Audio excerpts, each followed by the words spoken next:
హల్లెలూయా. సమస్తమైన మహిమా ప్రభావములు ప్రభు అయిన యేసుక్రీస్తుకే కలుగును గాక. ఆమేన్. యెషయా గ్రంథము 8వ అధ్యాయము 11వ వచనం నుంచి 16వ వచనం వరకు మనం చదువుకుందాం. యెషయా గ్రంథము 8వ అధ్యాయము 11 నుంచి 16 వరకు. ఈ జనుల మార్గమున నడవకూడదని యెహోవా బహుబలంగా నాతో చెప్పును. నన్ను గద్దించి ఈ మాట సెలవిచ్చు. ఈ ప్రజలు బందుకట్టు అని చెప్పునదంతయు బందుకట్టు అనుకొనకుడు. వారు భయపడడానికి భయపడకుడు, దాని వల్ల నా దిగులు పడకుడు. సైన్యముల అధిపతియగు యెహోవాయే పరిశుద్ధుడనుకునుడు. మీరు భయపడవలసిన వాడు ఆయన కోసమే దిగులు పడవలదు. అప్పుడు ఆయన మీకు పరిశుద్ధ స్థలంగా ఉంది. అయితే ఆయన ఇశ్రాయేలు యొక్క 2 కుటుంబములకు తగులు రాయిగాను అభ్యంతరం కలిగించి బండగాను ఉంటుంది.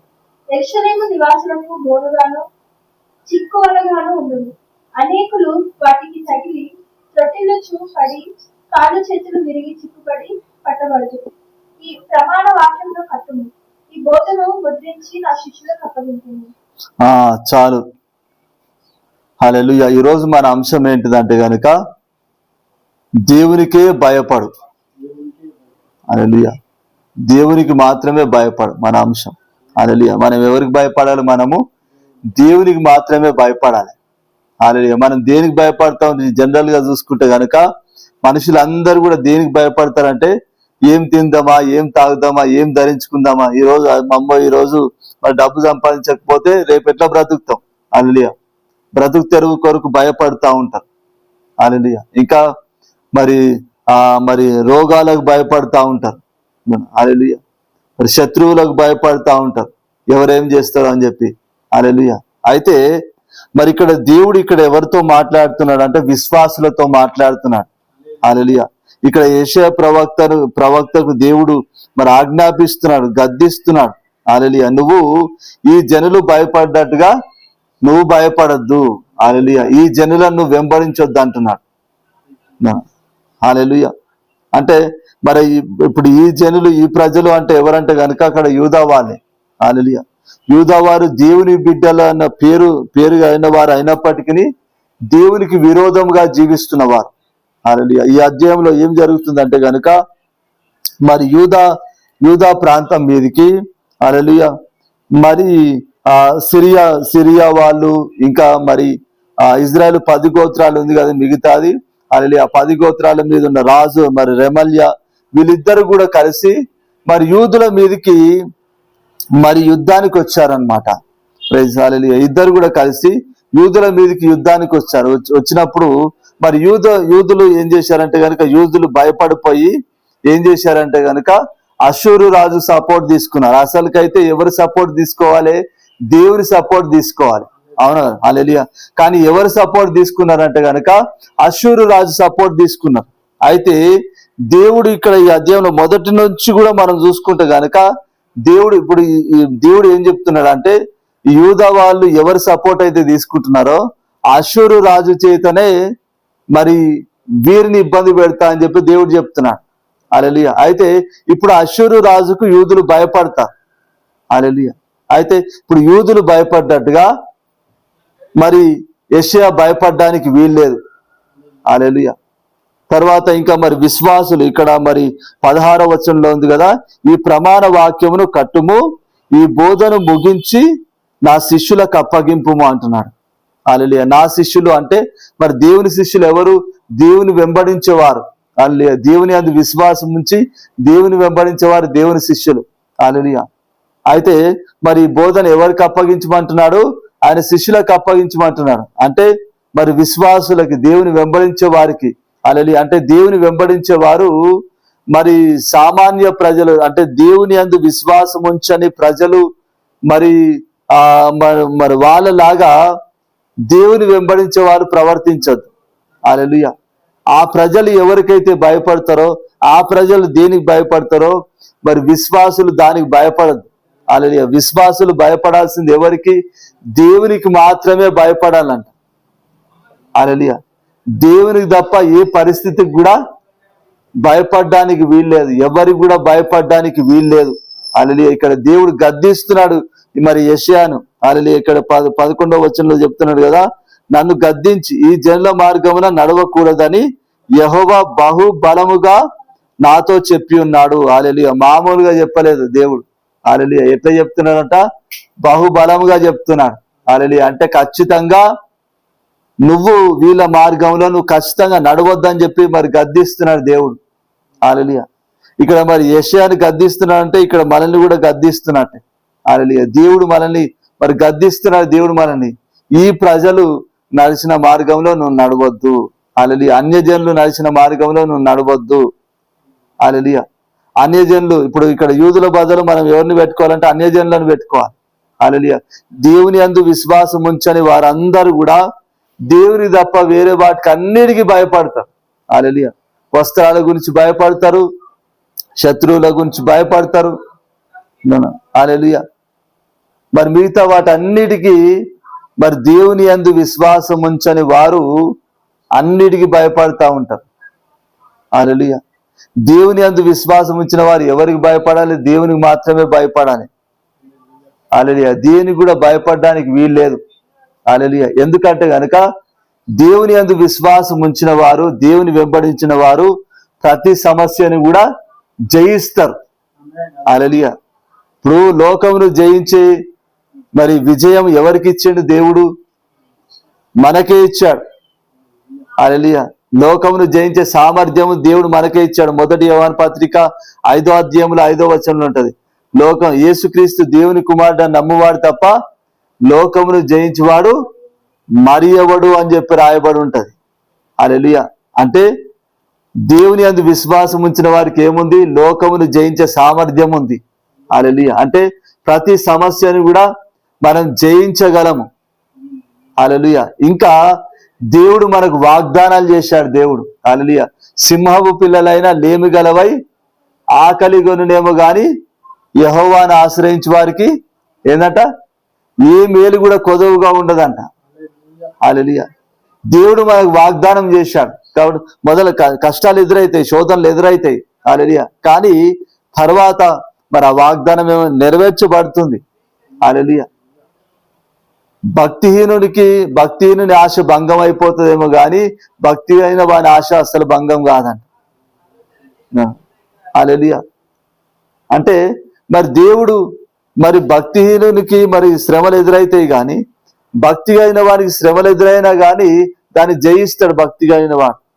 హల్లెలూయా దేవుడు సపోర్ట్ చేస్తాడు. దేవుడు హల్లెలూయా దేవుడు మరి తను ఇచ్చిన వాగ్దానమును దేవుడు నెరవేరుస్తాడు. దేవుడు హల్లెలూయా ఇప్పుడు బైబిల్లో మరి ఏలియా ప్రవక్త మరి ప్రార్థన చేసినప్పుడు మరి 3.5 సంవత్సరాలు వర్షం ఆగిపోయింది. హల్లెలూయా ఇప్పుడు వర్షం లేకపోతే దేశంలో ఏముంటది? కరువే ఉంటది కదా. హల్లెలూయా 3 సంవత్సరాలు వర్షం లేకపోతే పంటలు ఉండవు. పంటలు లేకపోతే తిండి ఉండదు. అవునా? నీళ్లు ఉండవు. అవునా? హల్లెలూయా ఒక కరువు అనేది ఉంటది. హల్లెలూయా దేశం అంతా కూడా కరువుతో అలమటిస్తుంది. మరి ఏలియా ప్రవక్తకు ఏమైనా బాధ కలుగుతుందా? ఏలియా ప్రవక్తకు ఏమైనా కొదువు ఉందంటారా? ఏం కొదువలేదు. హల్లెలూయా దేవుడు ఏలియా ప్రవక్త చెప్తాడు మరి ఆ వాగు కేరీతు వాగు దగ్గర నువ్వు దాక్కొనుండు, ఆ వాగులో నీళ్ళు అయిపోయేంత వరకు అంటే హల్లెలూయా వాగులో నీళ్ళు అయిపోయేంత వరకు అక్కడ ఉన్నాడు. హల్లెలూయా మరి దేవుడు ఎట్లా పోషించాడు? కాకుల చేత. మరి కాకులు ఏమేమి తెచ్చిస్తున్నాయి ఏలియా ప్రవక్త కంటే? రొట్టెలు, మాంసము. హల్లెలూయా అసలుకైతే కాకులు ఎత్తుకపోయేటి. హల్లెలూయా ఎత్తుకపోయే కాకులు ఏలియా కోసం రొట్టెలు, మాంసం తీసుకొచ్చి పెడుతున్నాయి.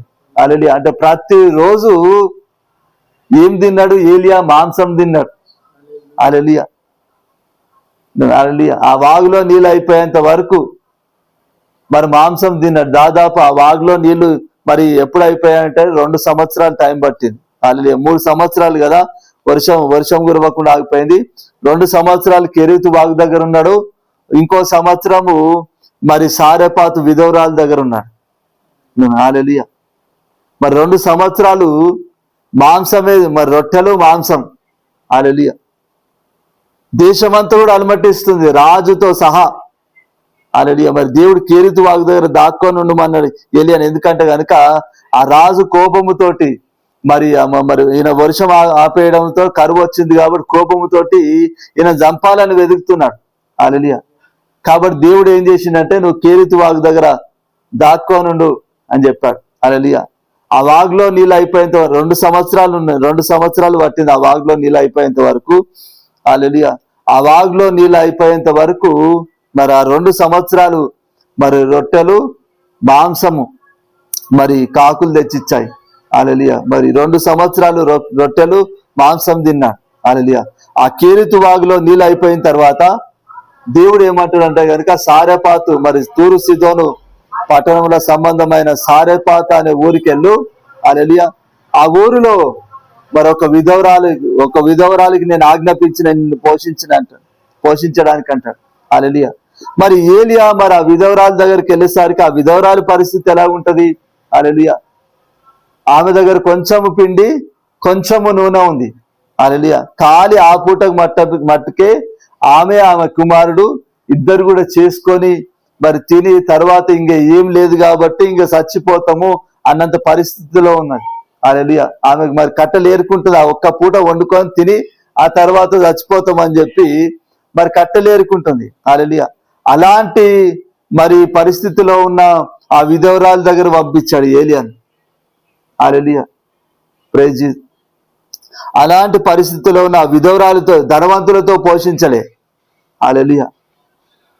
మరి ఈ పూటకు తిని తర్వాత చచ్చిపోతాం ఏం లేదు కాబట్టి అని చెప్పి అనుకున్న మరి ఆ విధవరాలితోటి దేవుడు ఏం చేసిండంటే సంవత్సరం పాటు ఏలియాను పోషించాడు. హల్లెలూయా. ఆ తొట్టిలో పిండి అయిపోలేదు, ఆ బుడ్డిలో నూనె అయిపోలేదు. హల్లెలూయా. ఆ విధవరాలు పోషింపబడ్డది, ఏలియా పోషింపబడ్డాడు. హల్లెలూయా. అంటే మరి దేశం అంతా కరువుతో అలమటిస్తుంది కానీ ఏలియా కరువుతో అలమటించాడా? లేదు. హల్లెలూయా. ఏలియాకు సమృద్ధి నీళ్ళు వాగునే ఇచ్చిండు దేవుడు ఏలియాకు. హల్లెలూయా. వాగు దగ్గరనే పెట్టాడు. ఆ వాగులో నీళ్ళు అయిపోయేంత వరకు నువ్వు ఇక్కడనే ఉన్నట్టు. హల్లెలూయా. ఆ వాగులో నీళ్ళు అన్ని ఎవరు తాగారంటే ఏలియా ఒక్కడే తాగి. ఏలియాకు దేవుడు వాగునే ఇచ్చేసిండు దేవుడు. హల్లెలూయా. అంటే మరి దేవుని యందు విశ్వాసం ఉంచిన లోకములో మరి ఉన్న వారందరూ కూడా కరువుతో అలమటిస్తారేమో కానీ దేవుని యందు విశ్వాసం ఉంచి దేవుని వెంబడించే వారు మాత్రము ఏ కొదువ ఉండదు. హల్లెలూయా. దేవుని వెంబడించే వారికి ఏది కొదువ ఉండదు. కాబట్టి మరి దేవుని తప్ప దేనికి కూడా భయపడద్దు. హల్లెలూయా.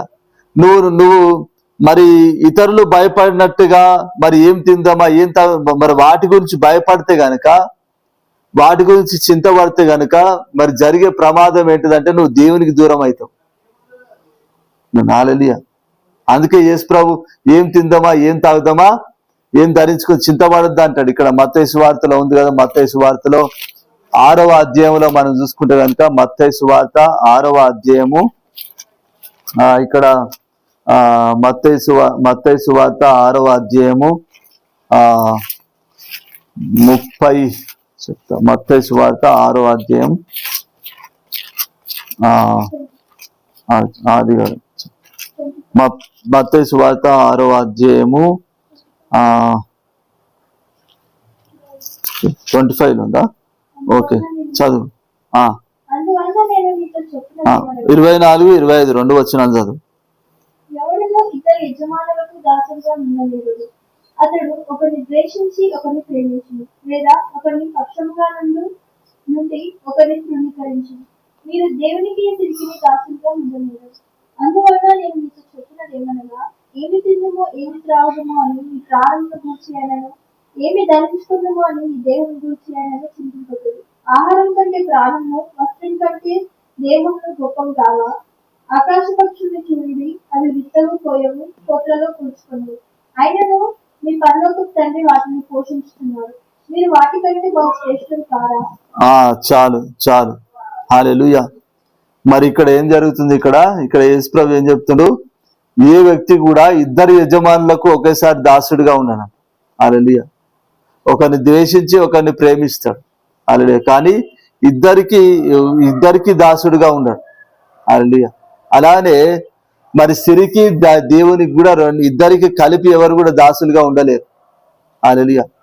సిరిని ప్రేమిస్తే గనుక దేవునికి దూరం అవుతావు, దేవుని ప్రేమిస్తే గనుక సిరికి దూరం అవుతావు. హల్లెలూయా. మనం దేవునికి దగ్గర అయితే ఇంకా అన్నిటికి దగ్గరైనట్టే. హల్లెలూయా. ఎందుకంటే గనుక స్థిరమైన కలిమి అన్ని కూడా ఎవరి దగ్గర ఉన్నాయంటే దేవుని చేతిలో ఉన్నాయి. హల్లెలూయా. ఇక్కడ సామెతల గ్రంథంలో ఉంటది కదా, సామెతల గ్రంథంలో 8వ అధ్యాయంలో చూసుకుంటే గనుక జ్ఞానము, బుద్ధి, మరి తెలివి అన్ని కూడా మరి దేవుని మరి కంట్రోల్లో ఉన్నాయి. మళ్ళీ సామెతలు 8వ అధ్యాయము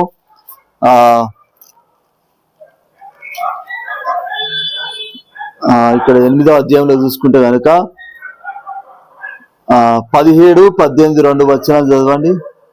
నన్ను ప్రేమించు వారిని నేను ప్రేమించుకున్నాను, నన్ను జాగ్రత్తగా వెతుకువారు నన్ను కనుగొన్నారు. ఐశ్వర్య ఘనతలు స్థిరమైన కన్నులు నీతి నా దగ్గర ఉండదు. 19 కూడా చదవండి. నేనివి బంగారం కంటేను అపరంజి కంటేను నా వల్ల కలుగు ఫలము మంచిది. ప్రశస్తమైన వెండి కంటే నా వల్ల కలుగు వచ్చుబడి దొడ్డది.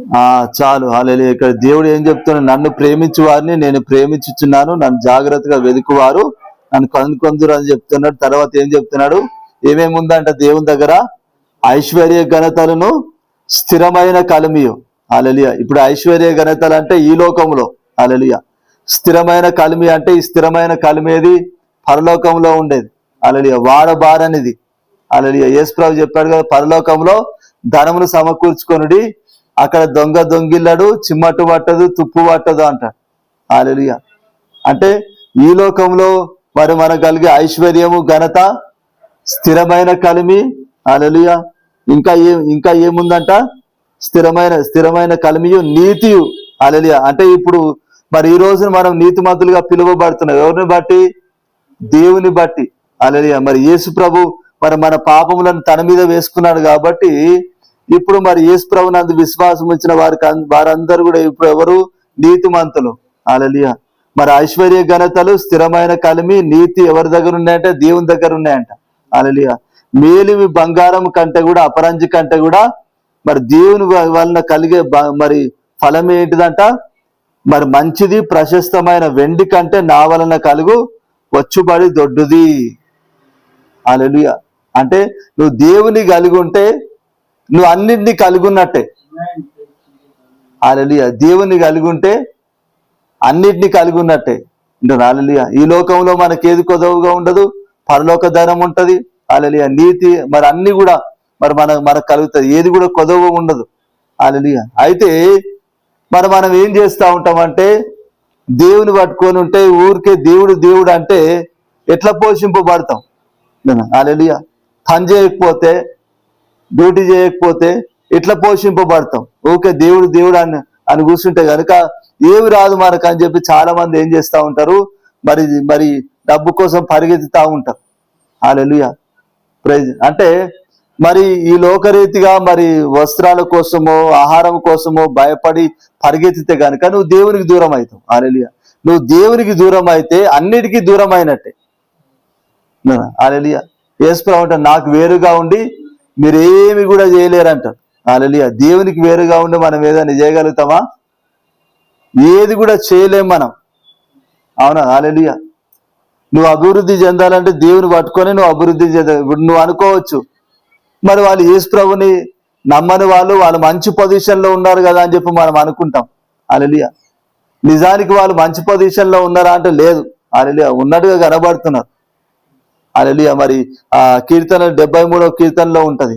ఆసాబు భక్తుడు ఏమనుకుంటాడు అంటే, నేను ఇంత శుద్ధ హృదయం కలిగి మరి చేతులు కడుక్కొని అంతా వ్యర్థమే, నాకు పొద్దున్న లేస్తే నాకు కష్టాలే ఎదురవుతున్నాయి.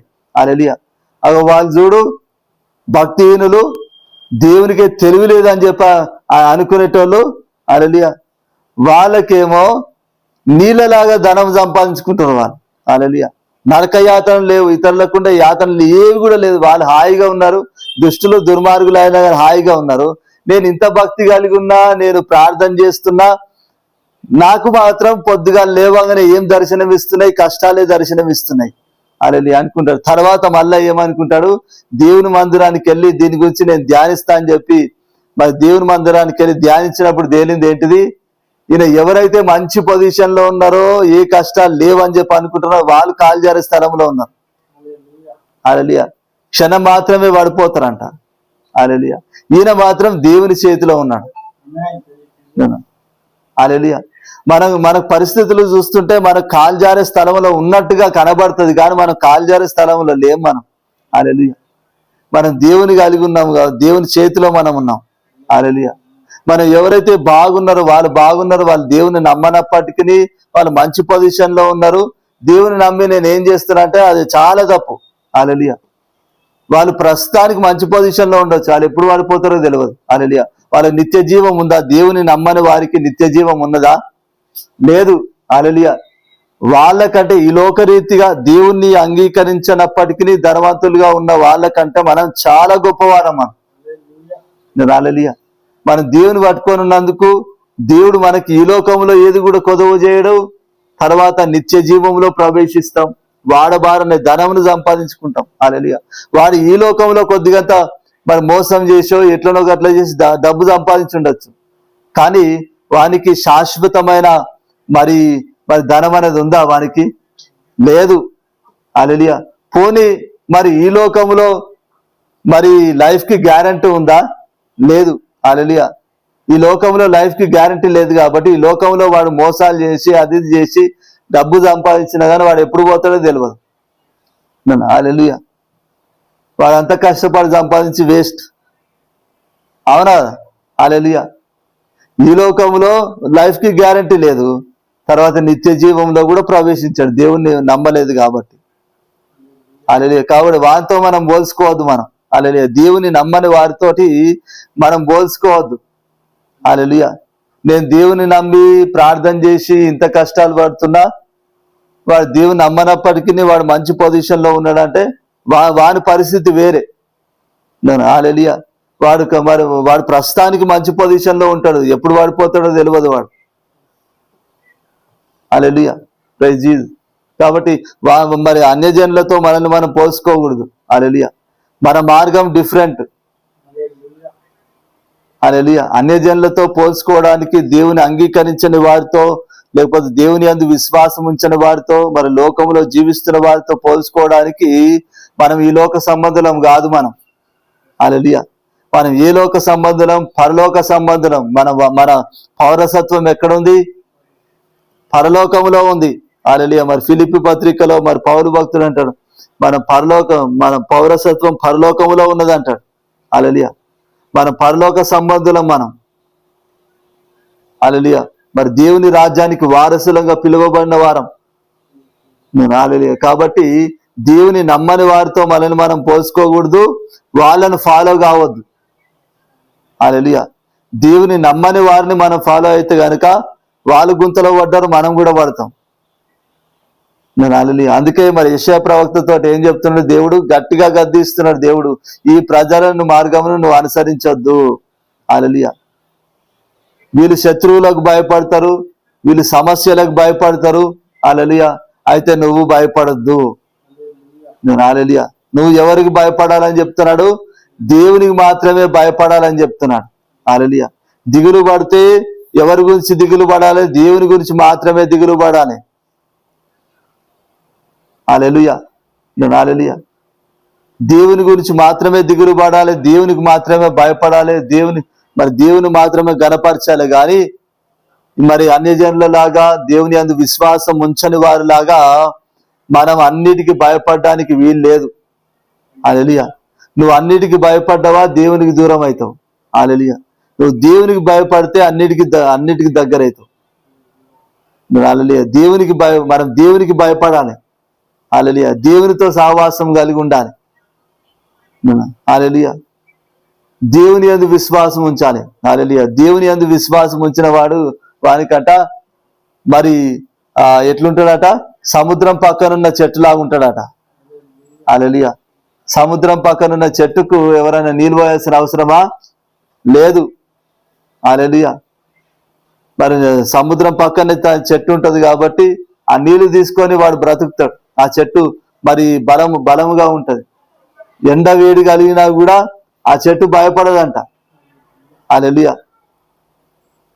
హల్లెలూయా. వెట్టగలిగినా కానీ భయపడదని ఉంటది ఇర్మియా గ్రంథంలో 17వ అధ్యాయంలో. హల్లెలూయా. చూడండి ఆ ఒక్క వచనం కూడా నేను చదివించి ముగించేస్తాను. ఇర్మియా గ్రంథం 17వ అధ్యాయము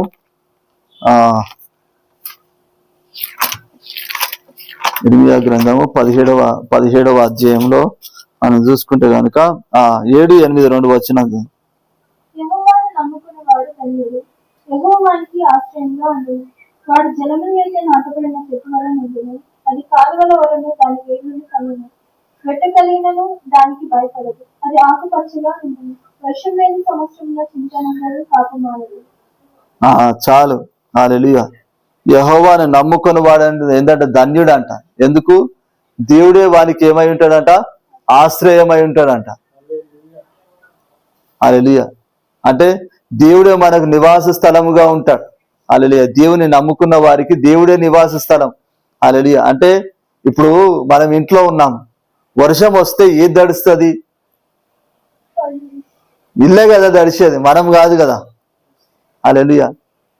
అట్లనే ఇప్పుడు దేవుడు మనకు ఆశ్రయముగా ఉన్నాడు. హల్లెలూయా. కాబట్టి ఏ ఆపద మన దరిదాపులకు రాదు. హల్లెలూయా. వస్తున్నట్టుగా కనబడుతుంది. హల్లెలూయా. మనం దూరం నుంచి చూసే భయపడతాం అంతే. హల్లెలూయా. అది మన దగ్గరికి రాదు, కానీ దూరం నుంచే మనం ఏం చేస్తాము? చూసి భయపడతాం. సాతాను మనల్ని ఎట్లా భయపడతా ఉంటాడంటే దూరం నుంచి చూపించే భయపడతాడు. హల్లెలూయా. కానీ నిజానికి అది దగ్గరికి రాదు. ఎందుకంటే కనుక ఇప్పుడు మనకు నివాస స్థలం ఎవరున్నారు? దేవుడే నివాస స్థలం. ఇప్పుడు యేసు ప్రభు శిరస్సు అయితే శరీరం ఎవరు? మనమే కదా. అవునా? హల్లెలూయా. ఇప్పుడు కాలుకి దెబ్బ తగిలింది అనుకో, అమ్మా నారు పేరు నుంచి వస్తుంది, నోటి నుంచి వస్తుంది, నీళ్ళు ఏ నుంచి గారుతాయి? కళ్ళలో నుంచి గారుతాయి. అవును. మొదలు ఇన్ఫర్మేషన్ దేనికి పోతుంది? బ్రెయిన్కి పోతుంది. హల్లెలూయా. ఇప్పుడు తల ఎవరు? యేసు ప్రభువే తల. హల్లెలూయా. అంటే నీకు దెబ్బ తగిలిందంటే ఇప్పుడు ఎవరికి దెబ్బ తగిలినట్టు? దేవుని దెబ్బ తగిలినట్టే. హల్లెలూయా. అందుకే దేవుడు ఏమంటాడు? నిన్ను ముట్టిన వారిని నా కనుగుడ్డును ముట్టిన వారిగా ఎంచుకుంటా అంటాడు. హల్లెలూయా. ఇప్పుడు కన్ను రెప్ప మీద చేయి పెడితే ఏం కాదు, కానీ గుడ్డు మీద ఏలు పెడితే మంట మండుతుంది కదా. హల్లెలూయా. దేవుడు ఎట్లా ఎంచుకుంటాడంట? మనల్ని ముట్టిన వారిని, ఆయన కనుగుడ్డును ముట్టిన వారిని ఎంచుకున్నట్టుగా ఎంచుకుంటాడంట. హల్లెలూయా. అంటే మనకు దెబ్బ తగులుతుంది అంటే ఎవరికి తగులుతుంది దెబ్బ? దేవునికే తగులుతుంది దెబ్బ. హల్లెలూయా. యుద్ధం ఎప్పుడు కూడా మనది కాదు. హల్లెలూయా. ఎవరిది? దేవునిదే యుద్ధం. ఇప్పుడు నీకు ఫైనాన్షియల్ ప్రాబ్లం ఎదురైందంటే ఎవరికి ఎదురైనట్టు? దేవునికి కాదా? హల్లెలూయా. దేవునికి ఎదురైనట్టే. హల్లెలూయా. నీకు అనారోగ్యం వచ్చిందంటే ఎవరికి వచ్చినట్టు? దేవునికి వచ్చినట్టే. హల్లెలూయా. అంటే నీకు బాధ కలుగుతుందంటే మొదలు ఎవరికి కలుగుతుంది? నిన్ను బట్టి దేవునికి కలుగుతుంది. హల్లెలూయా. మరి దేవునికి బాధ కలిగినప్పుడు దేవుడు తీర్చుకోడా? ఇప్పుడు మన బాధ మనం తీర్చుకోలేము, కానీ దేవుని కలిగిన బాధ దేవుడు తీర్చుకోగలుగుతాడు. దేవునికి అసాధ్యమైనది ఏదైనా ఉందా? ఏది లేదు. హల్లెలూయా. నువ్వు దేవుని నమ్మిన తర్వాత నువ్వు దేంట్లోకి వచ్చినావు? దేవుని శరీరంలోకి వచ్చినావు. హల్లెలూయా. దేవుని నమ్మకమునకు నువ్వు దేవునికి దూరస్తుడవు. దేవుని నమ్మిన తర్వాత నువ్వు ఎవరు? దేవుని శరీరం. హల్లెలూయా. కాబట్టి నీకు సమస్య వస్తే నువ్వు భయపడడానికి వీల్లేదు. హల్లెలూయా. ఎందుకంటే కనుక నీకు సమస్య వచ్చిందంటే అది దేవునికి వచ్చింది సమస్య. హల్లెలూయా. నీకు సమస్య వచ్చిందంటే ఎవరికి వచ్చినట్టు? దేవునికి వచ్చినట్టు సమస్య. హల్లెలూయా. ఇప్పుడు ఎవరు బాధపడాలి? దేవుడు బాధపడాలి. దేవుడు ఆలోచిస్తాడు. హల్లెలూయా. మనం భయపడడానికి వీల్లేదు. హల్లెలూయా. మనం దేవుని వెంబడించడం మాత్రమే, దేవుని అందు విశ్వాసం ఉంచి దేవునితో సహవాసం కలిగి ఉండడం, దేవుని వెంబడించడం మాత్రమే మన పని. హల్లెలూయా. మిగతా విషయాలన్నీ కూడా ఎవరు చూసుకుంటారు? దేవుడు చూసుకుంటాడు. హల్లెలూయా. ఎందుకంటే కనుక దేవుడు మనకు ఆశ్రయముగా ఉన్నాడు. హల్లెలూయా. ఇప్పుడు సముద్రం పక్కన ఉన్న చెట్టు పరిస్థితి ఏంటంట? అది ఎప్పటికీ పచ్చగా ఉంటుందంట, వెట్టగా అయినా కూడా భయపడదంట. ఎందుకు? సముద్రం పక్కనే దాని జలం ఉంది. అంటే సముద్రం పక్కనే అది నాటబడి ఉంది. హల్లెలూయా. దాని బలము ఆ నీళ్ళే. హల్లెలూయా. మరి దాని బలము దాని ఆహారం పక్కకే ఉంది కాబట్టి వేడి కలిగినా కూడా భయపడదు. హల్లెలూయా. వేడితోటి ఏమంటది? నువ్వు ఎంత వేడిగా నుండు, నేను పక్క నుంచి బలం తీసుకొని నేను స్ట్రాంగ్ గానే ఉంటా అంటది. హల్లెలూయా. నా ఆహారం తీసుకొని నేను బలంగానే ఉంటా అని చెప్పి సవాల్ చేస్తుంది. వేడితో, సూర్యునితో సవాల్ చేస్తుంది. హల్లెలూయా. సముద్రం పక్కన ఉన్న చెట్టు హల్లెలూయా ఎప్పుడు కూడా మరి వాడిపోదంట. తర్వాత వర్షం లేని కాలంలో కూడా చింతన ఉందదంట, కాపు మానదంట. అయ్యో వర్షం లేదు కదా, నేను ఎట్లా ఫలించేదని చెప్పి అసలు చింతపడదంట. ఎందుకు? పక్కనే నీళ్లు ఉన్నాయి కాబట్టి. హల్లెలూయా. అంటే ఇప్పుడు నీకు ఉద్యోగం లేకపోతే నువ్వు బాధపడాల్సిన అవసరం లేదు. హల్లెలూయా. ఇప్పుడు వేరేటోళ్ళు అయితే వాళ్ళు బాధపడవచ్చు. హల్లెలూయా. అన్యులైతే, దేవుని యందు విశ్వాసం ఉంచిన వారు అయితే వారికి మరి వాళ్ళు దేవుని యందు విశ్వాసం ఉంచలేదు కాబట్టి వాళ్ళు బాధపడవచ్చు. హల్లెలూయా. కానీ దేవుని యందు విశ్వాసం ఉంచిన వాడు బాధపడడానికి వీల్లేదు. హల్లెలూయా. ఇప్పుడు ఏలియా ఏమైనా మరి 3 సంవత్సరాలు ఆయన కష్టపడి పనిచేసి డబ్బు మరి సంపాదించి తిన్నాడా? అద్భుత రీతిగా పోషింపబడ్డాడు. హల్లెలూయా. కరువు కాలంలో అద్భుత రీతిగా పోషింపబడ్డ వ్యక్తి. హల్లెలూయా. అంటే నీ ప్రస్తుతానికి ఉద్యోగం లేకపోయినా కానీ కావాల్సిన డబ్బును దేవుడు నీకు ఇస్తాడు. హల్లెలూయా. నువ్వు దేవుని యందు విశ్వాసం ఉంచినావు కాబట్టి, దేవుని వెంబడిస్తున్నావు కాబట్టి అన్యజనులు భయపడ్డట్టుగా అస్సలు భయపడకూడదు. హల్లెలూయా. ఏం తింటామా, ఏం తాగుతామా, ఏం ధరిస్తామా అని చెప్పి ఎవరు చింతపడతారంటే అన్యజనులు. మరి అది మత్తయి సువార్త 6వ అధ్యాయంలో 31వ వచనంలో ఉంటది. హల్లెలూయా. 30వ వచనంలో ఉంటది. హల్లెలూయా. వీటి గురించి అన్యులు చింతపడతారు. మీరు ఆయన నీతిని, ఆయన రాజ్యాన్ని మొదటి వెతుకుడి, మీకు కావాల్సినవన్నీ కూడా అనుగ్రహింపబడతాయి అంట. హల్లెలూయా. మీకు ఏవేవి కావాలో అవన్నీ కూడా పరలోకపు తండ్రికి తెలుసు కాబట్టి మీకు కావాల్సినవన్నీ కూడా అనుగ్రహింపబడతాయి అంట. హల్లెలూయా. మనకు కావాల్సిన వాటి గురించి మనం అడగాల్సిన అవసరం లేదు. నువ్వు దేవుని వెంబడిస్తున్నావా, నీకు కావాల్సినవన్నీ దేవుడు నీకు ఇచ్చేస్తాడు. హల్లెలూయా. కాబట్టి నువ్వు దేనికి భయపడ్డానికి, నువ్వు ఎవరికి భయపడాలి? భయపడితే దేవునికి మాత్రమే భయపడాలి. హల్లెలూయా. దేవునికి మాత్రమే లోపడాలి, దేవుని గురించి మాత్రమే దిగులు పడాలి పడితే. హల్లెలూయా. కానీ మరి డబ్బుల గురించో, లేకపోతే ఇల్లు గురించో, దీని గురించో, దాని గురించో మరి అన్యజనుల లాగా మనం భయపడడానికి, దిగులు పడడానికి వీలు లేదు. హల్లెలూయా. అన్యజనుల లాగా మనం భయపడడానికి మనం అన్యజనులం కాదు. హల్లెలూయా. మనం దేవుని యందు విశ్వాసం ఉంచిన వారము, దేవుని బిడ్డలము, దేవుని శరీరం మనం. హల్లెలూయా. ఎవరు మనము? దేవుని శరీరం మనం. హల్లెలూయా. మనం అన్యులం కాదు, మనం దేవుని శరీరం. హల్లెలూయా. ఇప్పుడు మన శరీరానికి మరి ఎవరు స్నానం చేపిస్తారు? మనమే కదా స్నానం చేసుకునేది. అవునా? మన శరీరానికి కావాల్సిన ఆహారం ఎవరు తింటారు? మనమే కదా. హల్లెలూయా. మనమే కష్టపడి సంపాదించి మనమే వండుకొని మనమే తింటాం. అవునా? హల్లెలూయా. అంటే మరి నువ్వు దేవుని శరీరం కాబట్టి నీకేం కావాలో ఎవరు చూసుకోవాలి? దేవుడే. ఇప్పుడు కాలుకు దెబ్బ తగిలింది అనుకో, కాలుకు దెబ్బ తగిలితే కాలా నువ్వే పోయి నువ్వే ట్రీట్మెంట్ చేసుకో అని చెప్పి అంటావా? హల్లెలూయా. ఏం చేస్తావు? నీ చేతులతో నువ్వు ట్రీట్మెంట్ చేసుకుంటావు. అవునా? హల్లెలూయా. కాలుకు దెబ్బ తగిలితే కాలే చూసుకోవాలి, చేతికి దెబ్బ తగిలితే చెయ్యే చూసుకోవాలి అనుకుంటామా? లేదు కదా. హల్లెలూయా. నీ కాలు దెబ్బ తగిలినా, చేతికి దెబ్బ తగిలినా నీ బాడీ అంతా ఊడబోతుంది. అవునా? హల్లెలూయా. అట్లనే మరి దేవుడు, మరి నీకు సమస్య ఎదురైతే దేవుడు చూసుకుంటాడు ఆ సమస్య. హల్లెలూయా. నువ్వు దేవుని శరీరంలో ఉన్నావు కాబట్టి, దేవుని శరీరంలో పాలు భాగస్తున్నావు కాబట్టి, హల్లెలూయా, దేవుని శరీరం కాబట్టి మరి నీకు దెబ్బ తగిలితే దేవుని దెబ్బ తగిలినట్టే. హల్లెలూయా. ఇప్పుడు ఆ గాయాన్ని ఎవరు మానుకోవాలి? దేవుడే మానుకోవాలి. హల్లెలూయా. దేవుడే మానుకుంటాడు. హల్లెలూయా. దేవుడే మరి ఆ సమస్యను సాల్వ్ చేసుకుంటాడు. హల్లెలూయా. ఇప్పుడు మనం దాని గురించి చింతపడాల్సిన అవసరం. మనం ఎవరికి భయపడాలి? మనం దేవునికి మాత్రమే భయపడాలి, దేవుని మాత్రమే ప్రేమించాలి, దేవునికి మాత్రమే మరి లోబడాలి. హల్లెలూయా. మరి దేవుని మాత్రమే గణపరచాలి, దేవుని గురించి మాత్రమే దిగులు పడాలి.